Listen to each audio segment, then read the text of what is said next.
তো এখন দেখো, আমরা হচ্ছে আজকে পড়ব হচ্ছে আমরা আজকে পড়ব হচ্ছে বৃত্তাকার গতি বা ঘূর্ণন গতি নিয়ে আমরা আলোচনা করব।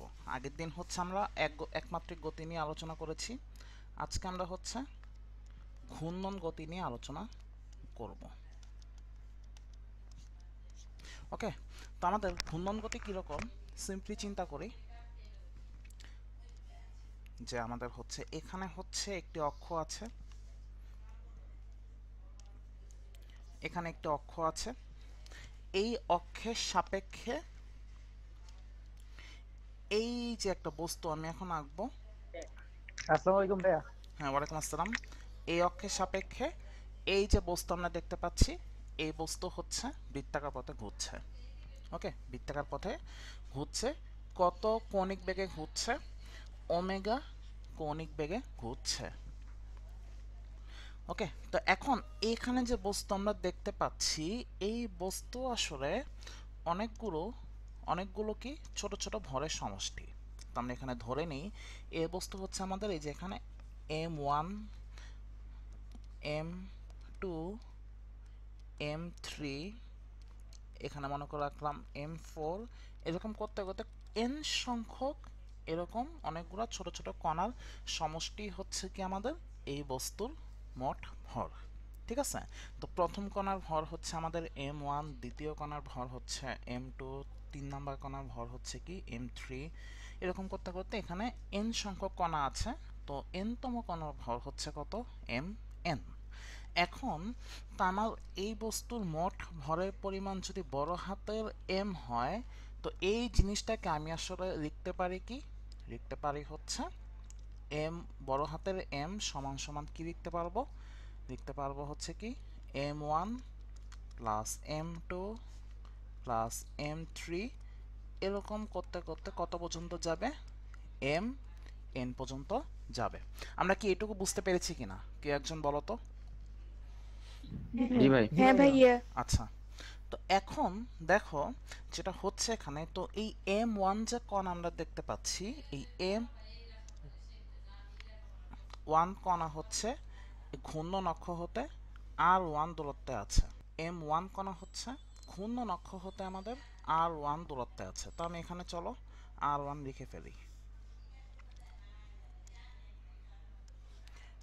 M2 কণা আমি ধরে নিচ্ছি আমাদের যে ঘূর্ণন অক্ষ, আমরা এই যে এই লাইনটাকে কি নাম দিচ্ছি? এই লাইনটাকে নাম দিচ্ছি আমরা ঘূর্ণন অক্ষ, অর্থাৎ এই অক্ষের সাপেক্ষে আমাদের বস্তু কি করছে? ঘুরছে। তো M2 কণা ঘূর্ণন অক্ষ হতে কত দূরত্বে আছে? ধরে নিচ্ছি আমরা R2।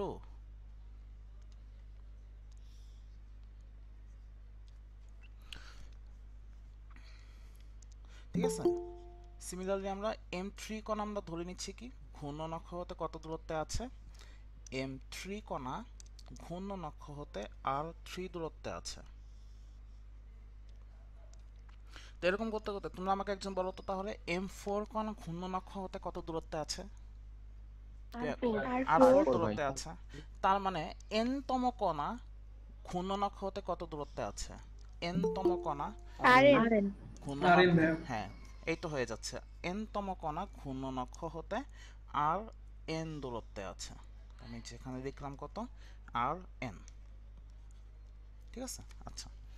তো এখন যেটা হচ্ছে এখানে দেখো যে এখন আমাদের এই বস্তু যদি বৃত্তাকার পথে ঘোরে, তাহলে আমাকে একটু বলো তো আমি কি এ কথা ঠিক বলছি কিনা, যে এ বড় বস্তু যদি বৃত্তাকার পথে ঘুরে তার মানে কি আসলে এই ছোট ছোট যে কণাগুলো দেখতে পাচ্ছি এই ছোট কণাগুলো কি বৃত্তাকার পথে ঘুরতে থাকবে? এ কথা কি ঠিক বলছি? জি ভাই। হ্যাঁ, জি ভাইয়া। ঠিক আছে। আচ্ছা, তো আমাদের এখন যেটা আমি বলতে চাচ্ছি তার মানে ছোট ছোট কণাগুলো কি বৃত্তাকার পথে ঘুরছে। এখন যেহেতু ওরা বৃত্তাকার পথে ঘুরছে, তো এই M1 যে কণা আমি লিখেছিলাম, M1 কণার রৈখিক বেগ হবে কত? M1 কণার রৈখিক বেগ আমরা ধরে নিচ্ছি v1। সিমিলারলি কি M2 কণার রৈখিক বেগ আমি ধরে নিচ্ছি কত? v2। তারপর কত আছে এম থ্রি কণার রৈখিক বেগ আমি ধরে নিচ্ছি কত ভি থ্রি। তো এরকম করতে করতে এম এন তম কণার রৈখিক বেগ ধরে নিব আমরা কি ভি এন। তোমাকে যদি এই বস্তুর গতিশক্তি বের করতে বলে তুমি আসলে কি করতে চাও? তুমি আসলে যেটা করতে চাও, তোমাকে এখানে প্রত্যেক কণার ইন্ডিভিজুয়াল গতিশক্তি বের করবা, তারপর কি যোগ করে দিবা। যোগ করলেই তুমি আসলে কি পেয়ে যাবা? তুমি আসলে এই যে বড় বস্তু দেখতে পাচ্ছি এই বস্তু গতিশক্তি পেয়ে যাবা। এই কথা কি বুঝছি? জি ভাই। জি জি ভাইয়া। ভাইয়া। তো আমি যদি এখন এই সম্পূর্ণ বস্তু আমি আসলে বের করতে চাচ্ছি কি এখানে সম্পূর্ণ বস্তুর গতি শক্তি বের করতে চাচ্ছি। তো বের করতে হলে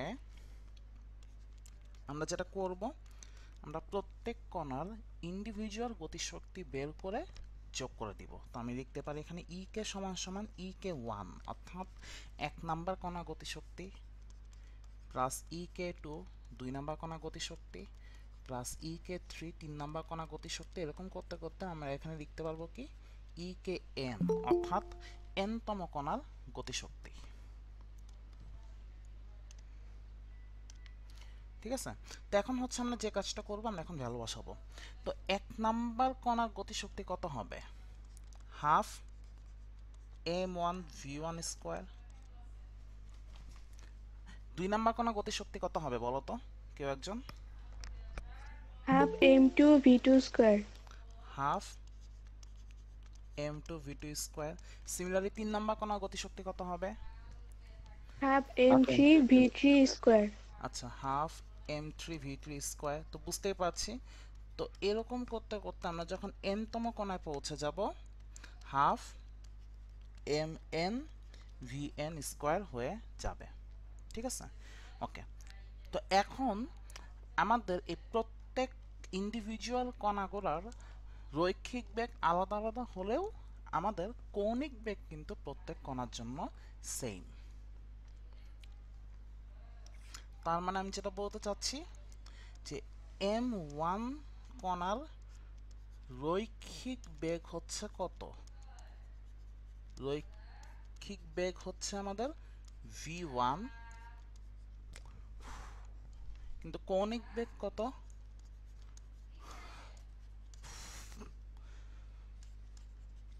কৌণিক বেগ কিন্তু ওমেগা। এখন দেখো সিমিলারলি আমরা এখানে যদি দেখতে পারি এম টু কণার কথা চিন্তা করলে এম টু কণার রৈখিক বেগ যদি ভি টু হয়, কৌণিক বেগ কত হবে? ওমেগাই হবে। তো এম থ্রি কণার কথা যদি আমি এম থ্রি না, আমি একদম এম এন কণার কথা চিন্তা করি, এম এন কণার রৈখিক বেগ যদি ভি এন হয়, কৌণিক বেগ কত হবে? ওমেগা, ওমেগাই হবে। এখন কারো মাথায় কি প্রশ্ন আসছে যে কৌণিক বেগ কেন প্রত্যেক কণার সেম থাকছে?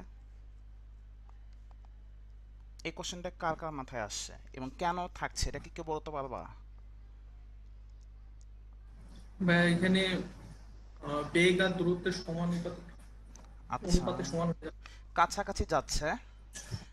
আচ্ছা ঠিক আছে, তো আমি একটা ব্যাখ্যা বলি, দেখো তোমরা বুঝতে পারো কিনা। যে এই ওমেগা আসলে ওমেগা সমান সমান কি লেখা যায়? Twice pi by T. মানে ওমেগা বা কৌণিক বেগ ডিপেন্ড করে কার উপর? এগুলো হচ্ছে আমরা গতিবিদ্যা চ্যাপ্টারে শিখেছিলাম আর কি, শেখার কথা। তো এই টি এর পরিচয় হচ্ছে কি পর্যায়কার। তো কৌণিক বেগ শুধুমাত্র ডিপেন্ড করে কার উপর? দেখো তো, শুধুমাত্র কৌণিক বেগ ডিপেন্ড করে হচ্ছে আমাদের পর্যায়কালের উপর। এখন এম ওয়ান কণা একটি স্থান থেকে ঘুরতে ঘুরতে আবার আগের অবস্থানে ফেরত আসতে যে সময় লাগবে, এম টু কণারও কি হবে? এই স্থান থেকে ঘুরতে ঘুরতে আবার আগের অবস্থানে ফেরত আসতে কি একই সময় নিবে। তার মানে হচ্ছে যে M one M two M three প্রত্যেক কণার জন্য কি আসলে পর্যায়কাল কি থাকছে? পর্যায়কাল আমাদের ধ্রুবক থাকছে। তো পর্যায়কাল যেহেতু আমাদের এখানে ধ্রুবক থাকছে, তার মানে প্রত্যেক কণার জন্য কৌণিক বেগ কি থাকবে? সেম থাকবে। এটুকু কি বুঝছি? জি ভাইয়া। জি ভাইয়া। আচ্ছা, তার মানে তো আমাদের আসলে সব হয়ে গেল। কিন্তু রৈখিক বেগ কি ভি সমান সমান কি ওমেগা ছিল না, মনে আছে? ভি হ্যালো সমান ভাইয়া, সমান শোনা ওমেগা। যাচ্ছে না কথা? হ্যাঁ হ্যাঁ, বুঝি নাই। আচ্ছা, ভি সমান সমান কি ছিল? ওমেগা ছিল না? তো ওমেগা সেম থাকলেও দেখো তো প্রত্যেক কণা ঘূর্ণন অক্ষ হতে কি সেম দূরত্বে আছে নাকি আলাদা আলাদা দূরত্বে আছে? আমাকে একটু বলো তো। আলাদা দূরত্বে আছে। তো আলাদা হ্যাঁ, দূরত্বে আছে। তা আলাদা, তো আলাদা দূরত্বে যদি থাকে তার মানে প্রত্যেক কণার ওমেগা সেম হলেও আর এর মানটা কি ভিন্ন ভিন্ন, তাই ভি এর মানটা কি হচ্ছে? ভিন্ন ভিন্ন হচ্ছে। ঠিক আছে, তার মানে ভি ওয়ান সমান সমান আমরা কি লিখতে পারবো? Omega R one.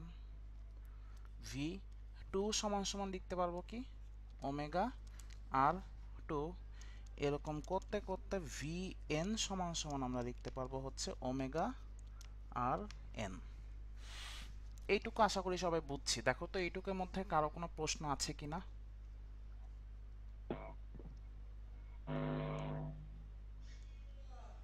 দেখো তো এইটুকুর মধ্যে কারো কোনো প্রশ্ন আছে কিনা?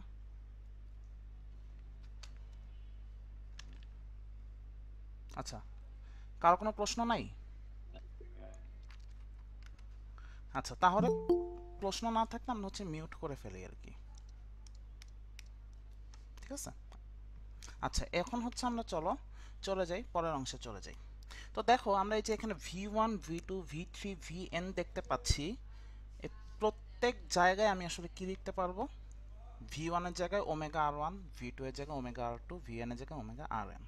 তো আমি হচ্ছে একটা কাজ করি, আমি হচ্ছে এই যে এখান থেকে যে এ লাইন থেকে ভ্যালুগুলো দেখে দেখে বসিয়ে দিব। ই কে সমান সমান কি half M one V one square ছিল, তো এখানে লিখবো কি আমি omega R one whole square. ঠিক আছে, ই কে টু সমান ছিল কি half M two V two square, তো এখানে লিখবো কি omega R two whole square. তো এরকম করতে করতে আমি একদম শেষের পদ লিখি half M N omega R N whole square. ঠিক আছে, আচ্ছা তো এইটুকু মনে হয় সবাই বুঝছি। এবার চলো আমরা হচ্ছে পরের লাইনে চলে যাই। এখানে দেখো আমরা যেটা করব, এখানে আমরা একটু কাজ করি। সবাই একটু আমার সাথে কন্ট্রিবিউশন করো যে ক্যালকুলেশনটা কেমনে সহজে করা যায়। তো এই পুরো অংশ থেকে বলো তো কাকে কাকে কমন নেওয়া যায়? হাফ আর ওমেগা ওমেগা স্কয়ার কে ভাই। হ্যাঁ, এই পুরো অংশটা থেকে হচ্ছে আমরা কমন নিতে পারি কাকে? পুরো অংশ থেকে আমি কমন নিতে পারি হাফ আর ওমেগা স্কোয়ারকে। তো কমন দিলাম আমি এখানে হাফ, আর কাকে কমন নিচ্ছি? Omega square. যে এই দুটো অংশকে কমন নিচ্ছি। তো কমন নেওয়ার পর ভেতরে থাকছে কারা কারা? প্রথম অংশে থাকছে কি এম ওয়ান আর ওয়ান স্কোয়ার, দ্বিতীয় অংশে থাকছে কি এম টু আর টু স্কোয়ার। যাদের মাইক্রোফোন হচ্ছে আনমিউট করা আছে তারা মিউট করে ফেলি। ঠিক আছে, তারপরের অংশে থাকবে হচ্ছে অনেক এম থ্রি আর থ্রি স্কোয়ার। এরকম করতে করতে একদম শেষে যে থাকবে কি এম এন আর এন হ্যালো ভাইয়া, স্কোয়ার। শোনা যাচ্ছে না কেন? আচ্ছা, তোমরা কি শুনতে পাচ্ছ? হ্যাঁ ভাইয়া, শোনা জি যাচ্ছে। ভাইয়া ঠিক আছে, হ্যাঁ সব ভাইয়া। ঠিক আছে ভাইয়া। আচ্ছা, তো এইটুকু মনে হয় আমরা দেখলাম। তো এখন এখান থেকে আমরা পরের অংশে চলে যাই। এখান থেকে দেখো এই যে রেড কালার দিয়ে আমি যে অংশটা লিখেছি, এই অংশের জায়গায় যে এখানে আসলে কি করেছি কেউ একজন বলতে পারবা? বাংলায় বলতে পারবা যে এখানে আসলে কি কি কাজ হয়েছে? এই যে রেড কালার দিয়ে আমি যেটুকু লিখেছি, এখানে আসলে কি কি কাজ করেছি আমরা? এখানে দেখো এম ওয়ান আর ওয়ান স্কোয়ার, এম টু আর টু স্কোয়ার, তারপরে পর কি হবে এম থ্রি আর থ্রি স্কোয়ার, তারপর হচ্ছে এম এন আর এন স্কোয়ার। এখানে আসলে আমরা যেটা করেছি, আমরা প্রত্যেক কণার ভর এবং ঘূর্ণন অক্ষ হতে কণার দূরত্বের স্কোয়ার নিয়ে যোগ করেছি। বুঝছো কি বলছি? প্রত্যেকটা কণার ভর নিয়েছি এবং ঘূর্ণন অক্ষ হতে কণার দূরত্বের স্কোয়ার নিয়ে যোগ করেছি। দেখো তো বুঝছো কিনা? জি জি ভাইয়া। ভাইয়া। আচ্ছা, আমরা তাহলে জি এখন ভাইয়া। মিউট করে দেই। তো এইটুকু অংশকে, এই যে রেড কালার দিয়ে যেটুকু অংশ নিয়েছি এইটুকু অংশকে আমরা বলি কি আই। অর্থাৎ আই মানে হচ্ছে আমাদের কি, আই মানে হচ্ছে আমাদের জড়তার ভ্রামক। আই মানে কি? জড়তার ভ্রামক। এই যে একটা কাজ করলাম না, যে প্রত্যেক কণার ভর নিচ্ছি এবং ঘূর্ণন অক্ষ হতে কণাগুলোর দূরত্বের স্কোয়ার নিয়ে যোগ করে নিচ্ছি, এই পুরো জিনিসটাকে একটা আমরা নাম দিলাম। নামটা কি আমাদের? নামটা হচ্ছে আমাদের জড়তার ভ্রামক। ওকে, তো এখন তুমি একটু এভাবে চিন্তা করতে পারো যে জড়তার ভ্রামক তার মানে কি দাঁড়ালো, মানে জিনিসটা কি, ফিজিক্যাল সিগনিফিক্যান্স কি, মানে কেন আমরা এটা শিখবো। তোমার রৈখিক গতির ক্ষেত্রে ভর যেমন একটা খুব ইম্পর্টেন্ট একটা ব্যাপার, কৌণিক গতির ক্ষেত্রে জড়তার ভ্রামক হচ্ছে সেরকমই একটা ইম্পর্টেন্ট ব্যাপার। ঠিক আছে, মানে রৈখিক গতির ক্ষেত্রে ভর যে ভূমিকা পালন করে, কৌণিক গতির ক্ষেত্রে জড়তার ভ্রামক সেম ভূমিকাই পালন করে। আচ্ছা ঠিক আছে, এখন আমি একটু যদি সামারি করি জিনিসটাকে, জিনিসটা যেহেতু একদম নতুন তোমাদের জন্য, তো তোমাকে মনে করো যে এই যে এরকম একটি অক্ষ দিয়ে দিয়েছে এবং এরকম শেপের একটি বস্তু দিয়ে দিয়েছে। তো তোমাকে বের করতে বলেছে কি? তোমাকে বের করতে বলেছে এই যে বস্তু তুমি দেখতে পাচ্ছ, এই বস্তুর জড়তার ভ্রামক বের করতে বলেছে। ঠিক আছে, জড়তার ভ্রামক বের করতে বলেছে। তো এতক্ষণ ধরে আমরা যেটুকু শিখেছি, এইটুকু কনসেপ্ট ইউজ করে তুমি আসলে কিভাবে জড়তার ভ্রামক বের করবা এই অক্ষের সাপেক্ষে, কেউ বলতে পারবা আমাকে? এতক্ষণ ধরে যেটুকু শিখেছি,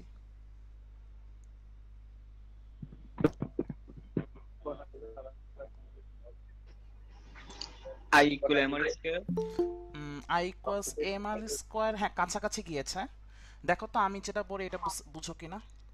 তুমি প্রথম কাজ হচ্ছে তোমাকে এখানে কতগুলো কণা আছে সবগুলো কণা হচ্ছে জানবা তুমি। এই যে আমি ধরে নিচ্ছি এখানে M1 M2 M3 এরকম করতে করতে এখানে কতগুলো কণা আছে, n সংখ্যক কণা আছে। তোমার কাছে যে বস্তু আছে সেখানে 5টা কণাও থাকতে পারে, তার মানে তখন n এর মান কত হবে? M5। তারপর কি করবা? তারপর কাজ হচ্ছে তুমি প্রত্যেক কণা এই যে অক্ষ হতে কত দূরত্বে আছে সেই দূরত্বগুলা হচ্ছে তুমি পরিমাপ করবা। তো M1 কণা কত দূরত্বে আছে? R1 দূরত্বে আছে। M2 কণা হচ্ছে R2 দূরত্বে আছে। Mn কণা হচ্ছে Rn দূরত্বে আছে। তারপর যোগ কি করে দিবা? একটা কণা নিবা, সেই কণা অক্ষ হতে কত দূরত্বে আছে তার স্কয়ার নিবা। তারপর আরেকটি কণা নিবা, সেই কণা অক্ষ হতে কত দূরত্বে আছে তার স্কয়ার নিবা। এরকম করতে করতে যতগুলা কণা আছে সবগুলা কণা ভর নিবা এবং সেই কণা অক্ষ হতে কত দূরত্বে আছে সেটা স্কয়ার নিবা। তো এই জিনিসটা করা কি মানে সম্ভব আমাদের পক্ষে? মানে তুমি কি যদি এভাবে যদি বের করতে চাও এটা কি সম্ভব হবে? না ভাইয়া। এটা তো কখনোই কোনোভাবে সম্ভব না। তার মানে আসলে এই জিনিসটাকে এখন আমরা মডিফাই করা শিখবো, যে কিভাবে কোনো একটা অবজেক্টের জড়তার ভ্রামক বের করতে হয়। ঠিক আছে, আচ্ছা তো চলো আমরা হচ্ছে আজকে সিম্পল একটা জিনিস দিয়ে শুরু করি।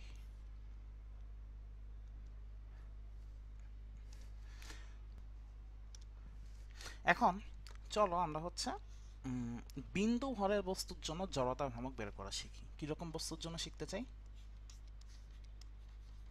বিন্দু ভরের বস্তুর জন্য।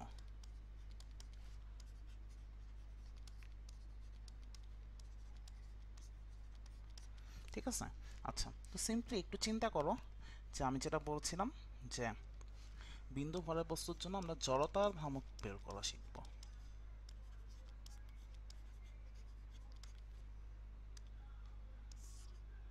সিম্পলি চিন্তা করো যে এখানে হচ্ছে একটি অক্ষ আঁকছি আমি, এই যে একটা অক্ষ আঁকলাম, আর হচ্ছে আমাদের এই যে এইখানে হচ্ছে আমাদের কি আছে, এইখানে হচ্ছে একটি বিন্দু ভরের বস্তু আছে। ঠিক আছে, বিন্দু ভরের বস্তু আছে। তো বিন্দু ভরের বস্তুর ভর কত? ভর হচ্ছে আমাদের m। ঠিক আছে, এখন ঘূর্ণন অক্ষ হতে এই বিন্দু ভরের বস্তু কত দূরত্বে আছে? ঘূর্ণন অক্ষ হতে আমাদের বিন্দু ভরের বস্তু r দূরত্বে আছে। তো এখান থেকে আমরা বিন্দু ভরের বস্তুর জন্য জড়তার ভ্রামক কত হবে তুমি চিন্তা করো তো, কত হবে? কেউ একজন বলতে পারবা এই বিন্দু ভরের বস্তুর জন্য জড়তার ভ্রামক? M R square. I equal M R square. M R square হবে, মানে হচ্ছে কি আসলে জিনিসটাকে ধরতে পেরেছো? বিন্দু ভরের বস্তু বলতে বুঝিয়েছে, ভাইয়া বিন্দু ভর আসলে কি? বিন্দু ভর মানে হচ্ছে যে একটা অবজেক্ট যেটা হচ্ছে একটা বিন্দুর মতো দেখতে, যার ভর মনে করো যে 5 কেজি, মানে এরকম একটা ছোট্ট একটা বিন্দু দেখতে, ওর ভর কত 5 কেজি। বুঝতে মানে পেরেছি? ভাইয়া একটা অবজেক্টের একটা কণার কথা বলতেছেন না? হ্যাঁ, একটা যে কোনো কণা, একটা কণার কথা কণা বলতেছেন। যার ভর হচ্ছে তুমি ইচ্ছা মতো ধরবা, এরকম আর কি। মানে আমরা যে মানে পড়ানোর সময় যে আমরা এরকম বড় বড় অবজেক্ট আঁকি না, এই মহাকর্ষ সূত্র দেওয়ার সময় এরকম, মনে আছে? তারপর দূরত্ব নেই, 9-10-এ পড়তাম না, নাকি তোমরা পড়ো নাই? ছিল না জি মহা? ভাইয়া পড়ছি। তো এগুলো আসলে কি বলতাম, এরকম বড় বড় বস্তু আঁকলে ওইগুলো কিন্তু এত বড় বস্তুর জন্য মহাকর্ষ সূত্র দেওয়া হয় নাই, এগুলো বলে দিত হচ্ছে বিন্দু ভরের বস্তুর জন্য। মানে আমাদের ছবিটা আঁকা উচিত ছিল আসলে এই যে হবে, এই যে এখানে দিত M1, এখানে দেওয়া উচিত ছিল M2, মধ্যবর্তী দূরত্ব কত ডি। কিন্তু আমরা ছবিটাকে এভাবে আঁকলে আসলে তুমি বুঝতে পারতাম না যে আসলে বস্তু কোথায় আছে। এই জন্য ওরা কি করে, বস্তুগুলোকে বড় করে দেখাইতো। নর্মালি হচ্ছে তারা এই বিন্দু ভরের বস্তুর জন্য সূত্রগুলো দিয়েছে। তো এখন কি কনসেপ্টটা ক্লিয়ার হয়েছে? জি জি ভাইয়া। ভাইয়া। আরেকটা আমি আরেকটু বলি, সেটা হচ্ছে কি এই যে M1, M2, M3, M4 এখানে কতগুলো কণা আছে? n সংখ্যক কণা আছে না নাকি? এখানে কি আমাদের জি ভাইয়া। এই প্রত্যেকটা কণা হচ্ছে এক একটি বিন্দু ভরের মতো আচরণ করছে। দেখো তো এখন বুঝছো কিনা, জিনিসটাকে ধরতে পেরেছি? যেখানে যতগুলো কণা আছে প্রত্যেক কণা এক একটি বিন্দু ভরের মতো আচরণ করছে। যেখানে 1 নম্বর কণার ভর হচ্ছে কত M1, 2 নম্বর কণার ভর হচ্ছে কত M2। বুঝতে পারছি জিনিসটা? দেখো তো। জি জি ভাইয়া। জি ভাইয়া। ভাইয়া। আচ্ছা, এটুকু যদি বুঝে থাকি, এবার চলো আমরা হচ্ছে একটি ম্যাথ করি। কিরকম ম্যাথ? তো চলো দেখা যাক। যে এখানে মনে করো একটি অক্ষ আছে আমাদের, হচ্ছে যে এখানে হচ্ছে একটি অক্ষ আছে। তো আমাদের এই যে এই পজিশনে হচ্ছে আমাদের 10 কেজি ভরের একটি বিন্দু ভরের বস্তু আছে। কিরকম বস্তু? 10 কেজি ভরের বস্তু। আর এই পজিশনে হচ্ছে আমাদের 15 কেজি ভরের একটি বস্তু আছে। এগুলো কিরকম বস্তু আমি এখানে লিখে রাখি, বিন্দু ভরের বস্তু। এখন প্রশ্নে আরো দিয়ে দিয়েছে, আরো কি দিয়ে দিয়েছে, যে এই যে এইটুকু দূরত্ব মানে অক্ষ হতে, আমাদের যে অক্ষ দেখতে পাচ্ছিলাম, অক্ষ 10 কেজি ভর, অক্ষ হতে হচ্ছে 5 মিটার দূরত্বে আছে। 15 কেজি ভর অক্ষ হতে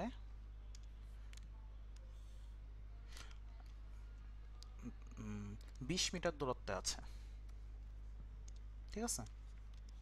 এখন আমাদের প্রশ্নে যেটা বের করতে বলেছে, সম্পূর্ণ সিস্টেমের জন্য জড়তা ভ্রামক কত হবে। বুঝছো কি বলছি? সম্পূর্ণ সিস্টেমের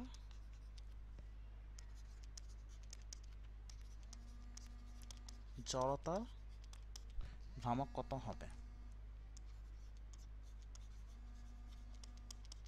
ঠিক আছে, এটা হচ্ছে আমাদের প্রশ্ন।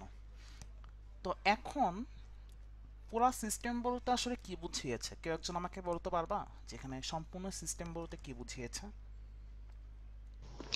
মানে ভাইয়া 15 কেজি ভরের এবং 10 কেজি ভরের একসাথে যে জড়তা হয় হ্যাঁ, ওইটা। এক্স্যাক্টলি এটাই। হ্যাঁ, মানে 15 কেজি ভর এবং 10 কেজি ভরের একত্রে জড়তা ভ্রামক কত সেটা আমাদের বের করতে বলেছে। এই তো এখানে ছিল।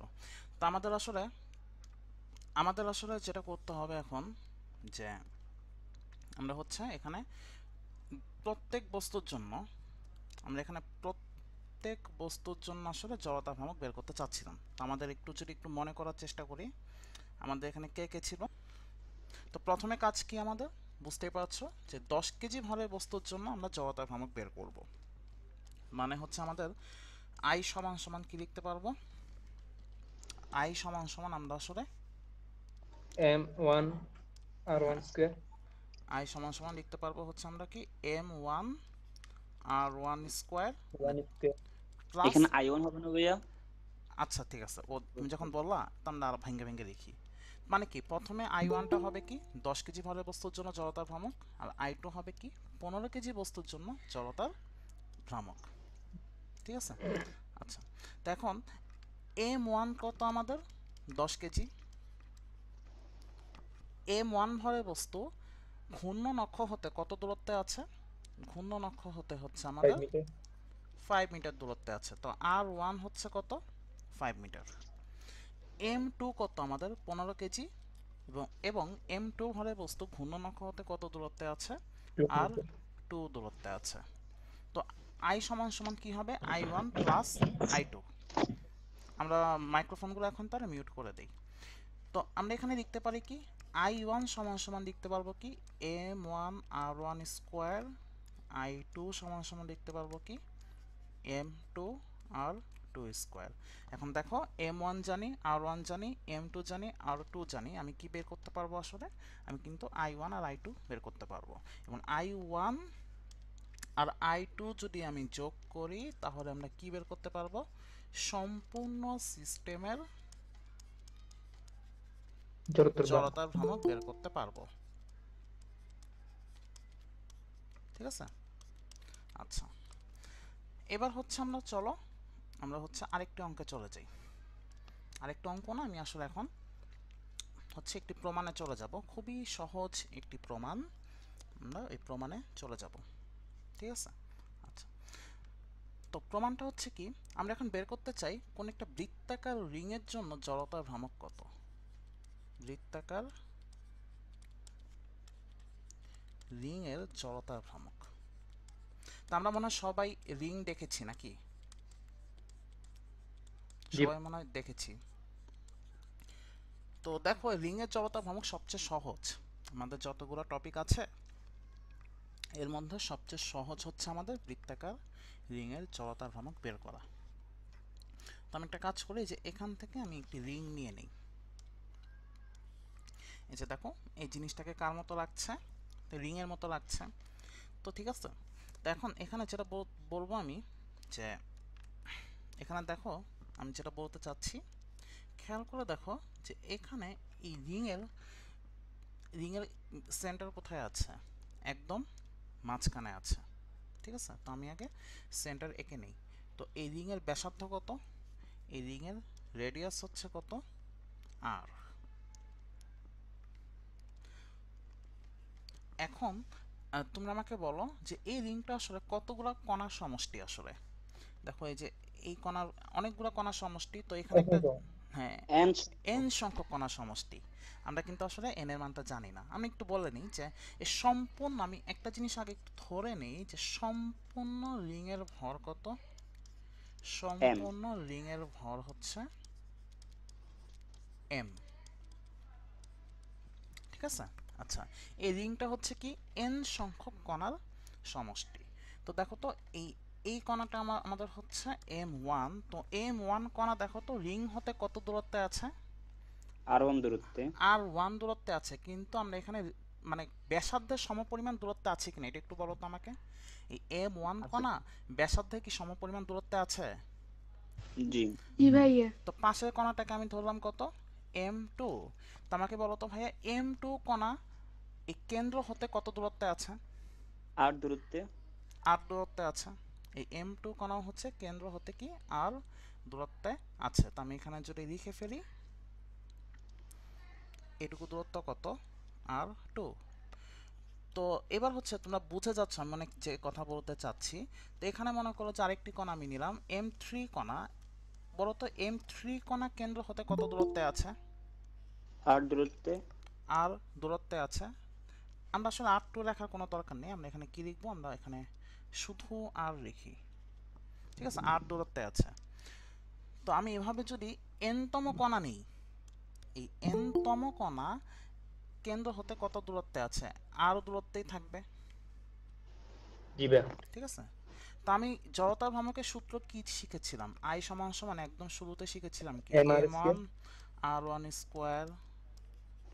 এই যে এখান থেকে লিখতেছি আর কি, যে কোনো একটা কণার জড়তা ভ্রামক কেমনে বের করি? ভর নেই এবং ওই ভর কত দূরত্বে আছে সেটার স্কোয়ার নেই। তারপর যোগ করি, তো এখানেও তো সেম ব্যাপারই। তো m1 r1 square m2 r2 square এরকম করতে করতে আমাদের কত পর্যন্ত যাবে? mn rn স্কোয়ার n পর্যন্ত যাবে। এখন ভাই আমাকে বলো তো এই r1 r2 r3 rn এরা কি সবাই কি বৃত্তের ব্যাসার্ধের সমান না? হ্যাঁ ভাইয়া। এরা সবাই হচ্ছে বৃত্তের ব্যাসার্ধের সমান। দেখো প্রত্যেক কণা কিন্তু ঘূর্ণন অক্ষ হতে অবশ্যই রিং তার কেন্দ্রকে মানে তার কেন্দ্রের সাপেক্ষে ঘুরবে। রিং কি করবে? তার কেন্দ্রের সাপেক্ষে ঘুরবে, এটা ধরে নিচ্ছি। তো প্রত্যেক কণাই দেখো তো আমাদের ঘূর্ণন অক্ষ হতে কত দূরত্বে আছে? আর দূরত্বে। তার মানে r1 r2 r3 এরা প্রত্যেকে, বা আমি যদি আরো লিখি যে rn, এরা প্রত্যেকে কার সমান? r এর সমান। এটা কি লিখতে পারবো? হ্যাঁ ভাইয়া। প্রত্যেক কণার ভর প্রত্যেকেই হচ্ছে r এর সমান। তো আমি এখন এখানে যে কাজটা করব, এখানে হচ্ছে এখন যে কাজটা করতে চাচ্ছি যে দেখো যে এই m1 r square plus m2 r square এরকম করতে করতে আমি এখানে এসে পর কি লিখবো? m n r square. আচ্ছা আমরা মাইকটা এখন মিউট করে দিই, কথা না বললে।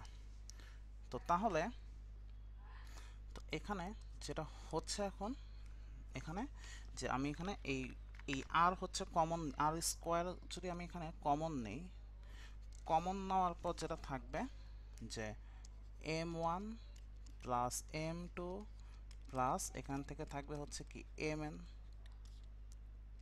আর স্কোয়ার। এখন এই সবগুলা কণার ভর যদি তুমি যোগ করো তুমি আসলে পাবা কি? তুমি আসলে কি পাবা? সবগুলা কণার ভর যদি তুমি যোগ করো তুমি আসলে পাবা কি? পুরা কণার ভর পেয়ে যাবা m আর স্কোয়ার। এই এমটা কি আসলে মিন করছে? এম হচ্ছে আমাদের রিং এর ভর। ভর। ঠিক আছে, এখন তোমাদের মনে হয় এরকম একটা জিনিস মাথায় চলে আসছে যে রিং এর জন্য যদি এম আর স্কোয়ার হয় সবগুলোর জন্যই মনে হয় এই ক্যালকুলেশনগুলো করলে হচ্ছে এম আর স্কোয়ারই হবে, এরকম একটা চিন্তা ভাবনা চলে আসছে না? না জি ভাইয়া। ভাইয়া। আচ্ছা যাদের চলে আসে তাদের জন্য একটা দুঃসংবাদ আছে, আসলে রিং এর জন্যই শুধু সুন্দর হয় আর কি, এরকম একটা শেপ, এরকম একটা ব্যাপার হয় আর কি, কিন্তু অন্য যে কোনো শেপের জন্য আসলে এরকম হয় না। আমরা হচ্ছে এগুলো নেক্সট ক্লাসগুলোতে দেখব। ঠিক আছে, আপাতত হচ্ছে রিং পর্যন্তই থাকি। তো আমরা মনে হয় একদম শুরুতে একটা জিনিস আমরা প্রমাণ করেছিলাম যে গতিশক্তি সমান সমান কি হাফ আই ওমেগা স্কোয়ার, এবং অবশ্যই এই এই গতিশক্তি আসলে কি বস্তুকে কি ঘুরাইতে সাহায্য করতেছে না, মানে ঘুরতে সাহায্য করতেছে না এই বস্তু, এই গতিশক্তি। দেখো তো আমাদের বস্তু কি ঘুরতেছিল না নাকি? আমাদের বস্তু কিন্তু ঘুরছিল। তার মানে এই গতিশক্তি হচ্ছে আমাদের আসলে কি মিন করছে? এই গতিশক্তি মিন করছে হচ্ছে ঘূর্ণন গতিশক্তি।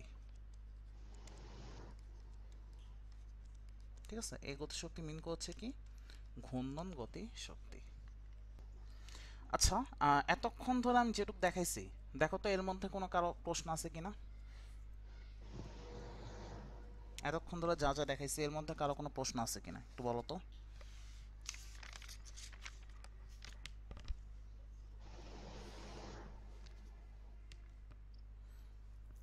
না ভাইয়া, সবই বুঝছি। বোঝা গেছে নাকি সব? আচ্ছা, তো আমরা হচ্ছে জি ভাইয়া। তাহলে কারো কোনো প্রশ্ন থাকলে করতে পারো, কারো যদি কোনো প্রশ্ন থাকে করে ফেলতে পারো, কোনো সমস্যা নাই।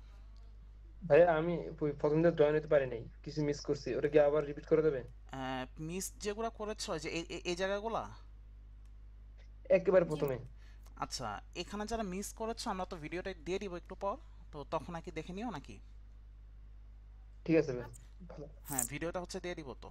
আচ্ছা আশা করি এটুকু সবাই আসলে বুঝছি।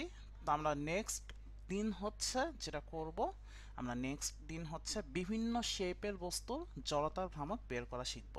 তো তোমাদের কাছে আমার যে কি বলে যেটা আমার হচ্ছে ইয়া থাকবে, যেটা আমার চাওয়া থাকবে সেটা হচ্ছে যে তোমরা হচ্ছে ইন্টিগ্রেশন করে একটু শিখে এসো।